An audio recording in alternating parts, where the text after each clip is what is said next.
Bismillahirrahmanirrahim. Assalamualaikum warahmatullahi wabarakatuh.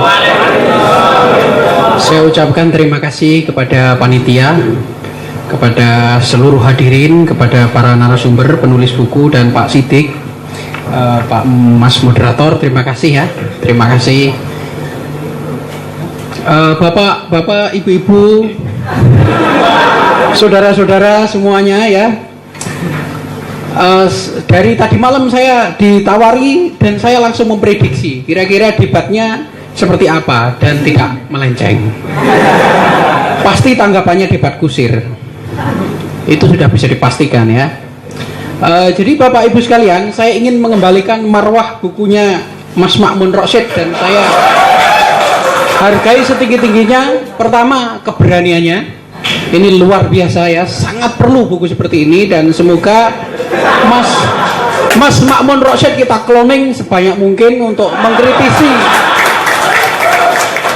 Ini luar biasa, perlu kita apresiasi setinggi-tingginya.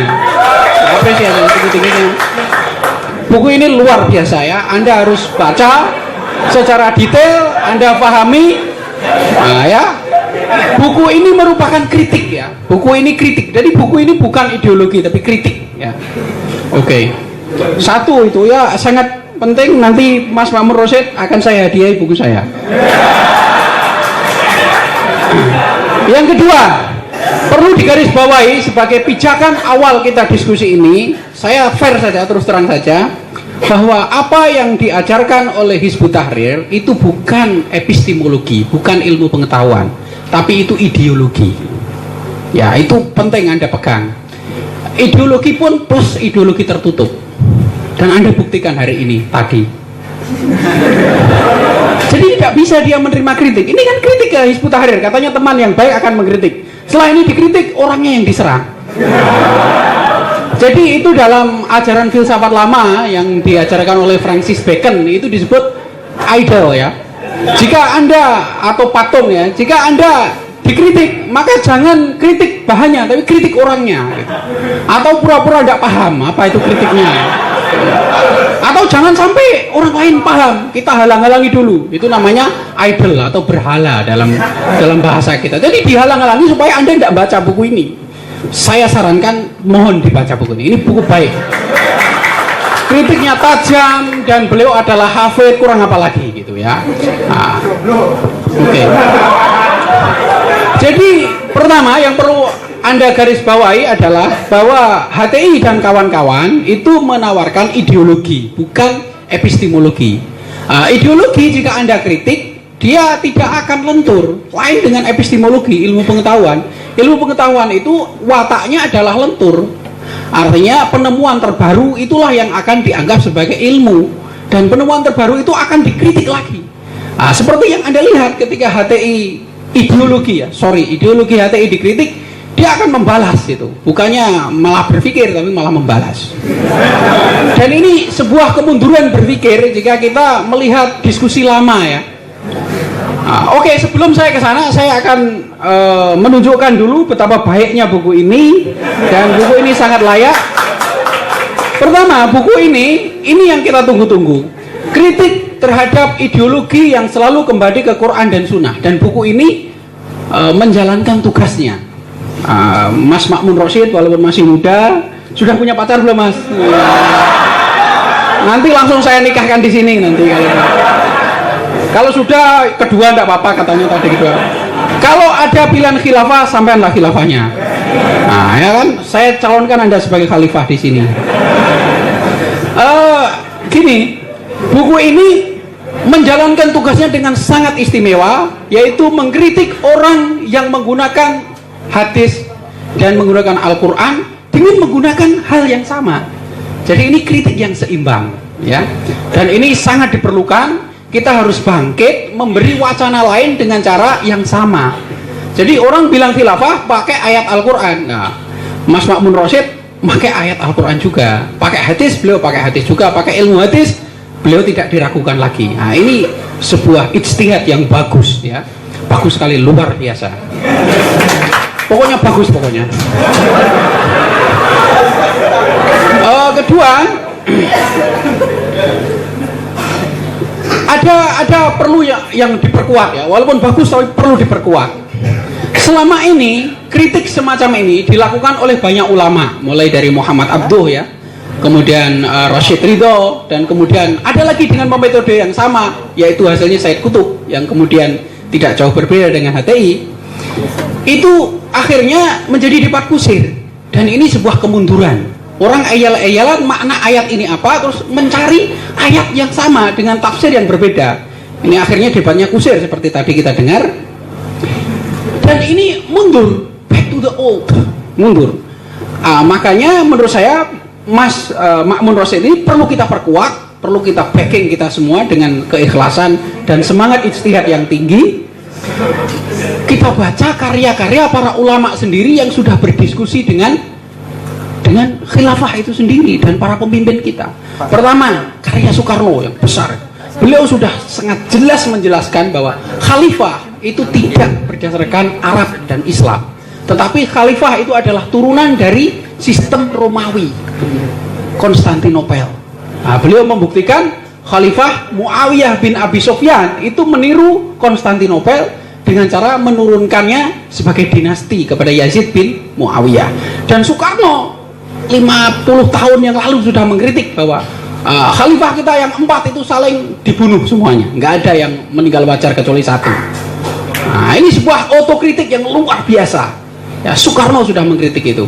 Kemudian Hos Cokroaminoto, kurang jelas apa, beliau sudah membahas itu dalam Islam dan sosialisme, dan para ulama kita itu sudah banyak membahas ini. Kenapa kita jauh-jauh harus kulaan di Palestina?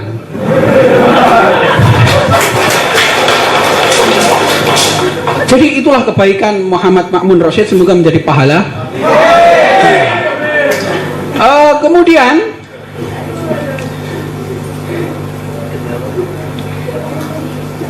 di dalam buku saya itu juga saya jelaskan juga bahwa kita harus menempatkan teks-teks itu tidak hanya dalam sejarah atau asbabun nuzul yang sifatnya itu lokal, tetapi yang universal.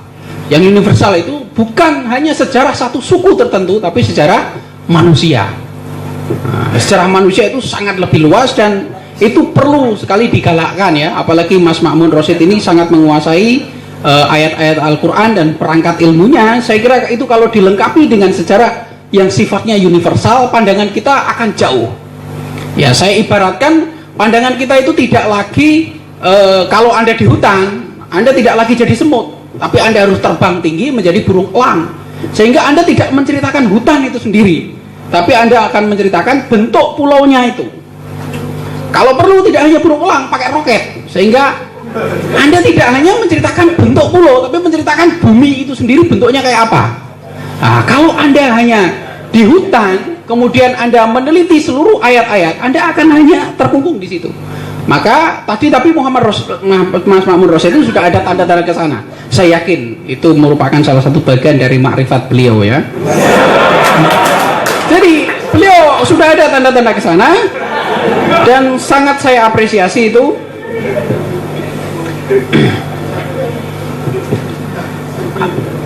Langsung saja, misalnya halaman 22 di bukunya. Anda kalau lihat halaman 22, dan ini saya kira kritik yang sangat bagus sekali, perlu ditindaklanjuti ya. Studi tentang Hizbut Tahrir itu sudah banyak, nggak ada katanya nggak ada data, itu kata siapa?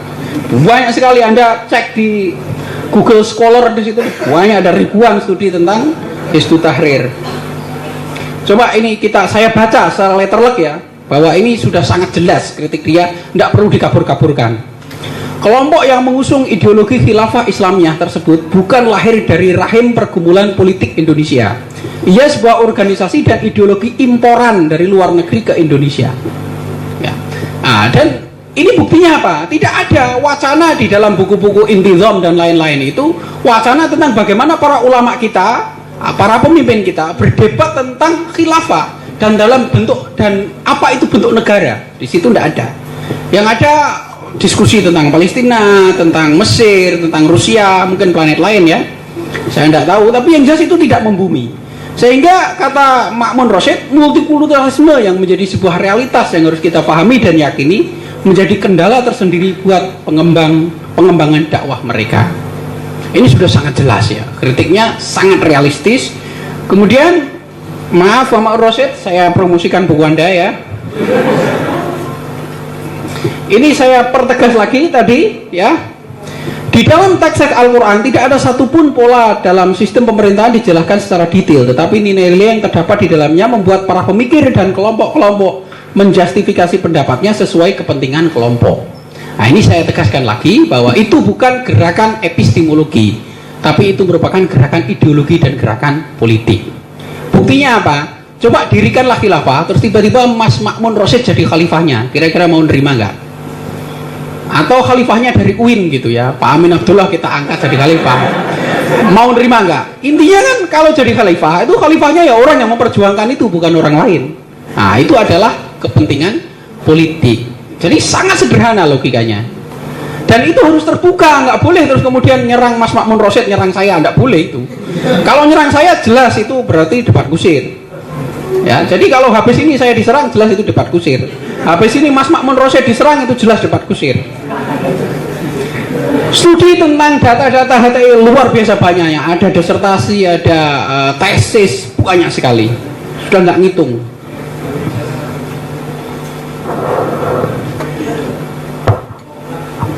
Kemudian di halaman 67 ini kritik yang bagus juga, itu semua kritiknya bagus. Hadis tersebut, nah ini ya, ada hadis disebutkan hadisana Muhammad bin Bashar ila akhirih. Hadis tersebut terdapat di dalam kedua sumber primer kitab hadis Sahih Bukhari dan Muslim.